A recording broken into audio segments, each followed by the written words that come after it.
all eyes on that jobs report that we got at 8:30 this morning. 467,000 new non-farm payrolls added in the month of January, a big upside surprise, with some Wall Street analysts originally calling for negative prints because of the impact of the Omicron variant. So let's talk a little bit more about the surprise from the January payrolls report with Shawn Snyder, Citi U.S. Wealth Management Head of Investment Strategy. Shawn, just your initial thoughts on the jobs report this morning and the market action that we saw following the print.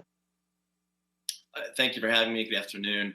I think President Biden is likely very happy to celebrate the January employment report instead of defending it. Just a few weeks ago, they were kind of talking down the report, and I think the kind of whispered number on Wall Street is that it could possibly be negative. So it was a large surprise. 467,000 jobs added and really strong net revisions to the prior 2 months. So that's great news. And I think when we just think about the economy as a whole, very good news and positive for our day-to-day lives. But it gets a bit complicated when you think about what the jobs report may mean when you put it in the context of what it means for the Fed and monetary policy. It likely confirms their decision to or supports their decision to raise rates in March. And if you look at what the market is pricing in, it went from about a 20% chance of a 50 basis point rate hike in March to 40% following this report. And it went from, solidly pricing in 5 rate hikes to now about a 35% chance of maybe more than 5 rate hikes. So sometimes good news for the economy is sort of viewed as bad news for investors. So it's a little bit of a mixed reaction here from the markets. Yeah, I mean, we saw that reflected there, sort of the good news on the labor market, and then we saw the market reaction on the back of that as well. One of the things that we've all taken note of here, the labor force participation rate also ticking higher. And I wonder how you think about all of this in the context of where we are in this recovery. What do the numbers today tell you about how much more room there is to run? Well, there's some room to run. We're still 2.9 million jobs below where we were pre-pandemic. If we continue at this pace, we should be back to pre-pandemic levels by about July, which is when the Fed is potentially talking about reducing their balance sheet. So, the economy is on track for full employment. I think the Fed can feel confident about that.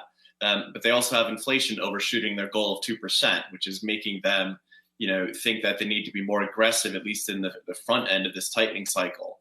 So that's really kind of how I look at it. I think, this year is really probably going to be best described as a return to normalization. Hopefully, return to normalization for our lives, and hopefully there's less variants of COVID.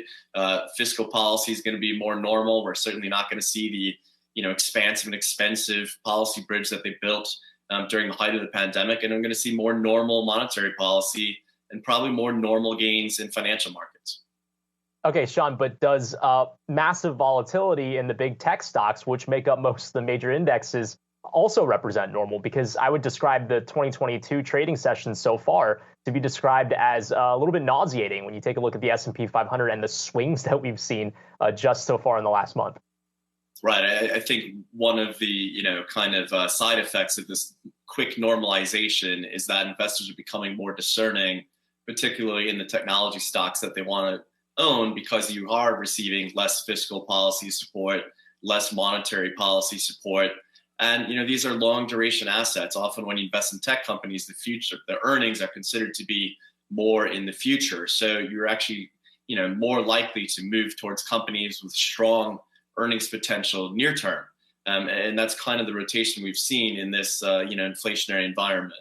So, I think technology is still probably a great space to be over the long run. I don't think that these companies are all of a sudden become irrelevant, but they have, valuation headwinds at a time when the Fed is talking about more aggressive tightening policy. So investors are going to be more discerning, and I think they're less confident in buying the dip in some of these, richly priced names or previously richly priced names.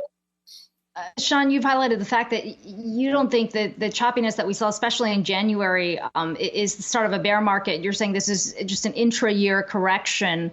I wonder what you think it's going to take for the market to get kind of these jitters out of the way. Is it really about getting that March hike out of the way so we have a little more clarity? What do you think it's going to take to push this leg a little higher? Right. I think there's two things sort of in the way. One, I think when you have a Fed chair, and I think Powell, has generally done a good job, but when you use vague statements like there's a substantial amount of reduction necessary in the balance sheet, that creates a rise in monetary policy uncertainty, and that leaves the market, essentially guessing as to what's going to happen. So I think clarity on monetary policy is one very key component. How fast is this tightening cycle going to be, or how slow is it going to be? And all signs are pointing towards it kind of being a faster cycle, but we don't know yet for sure. The market's pricing in 5, but maybe the Fed ends up going 4. We've seen him talk back some of the comments from the January press briefing saying that, the Fed needs to be gradual and certainly doesn't want to tip the economy into recession. So, maybe if inflation comes down, maybe they back off that a bit.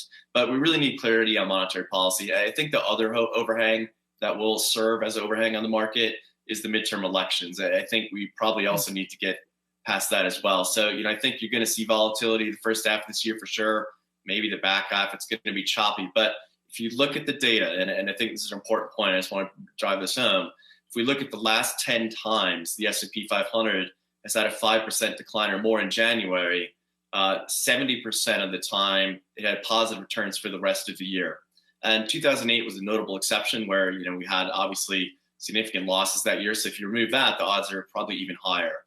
So history seems to suggest that, the market can move higher, but we have to get rid of some of this uncertainty and these overhangs.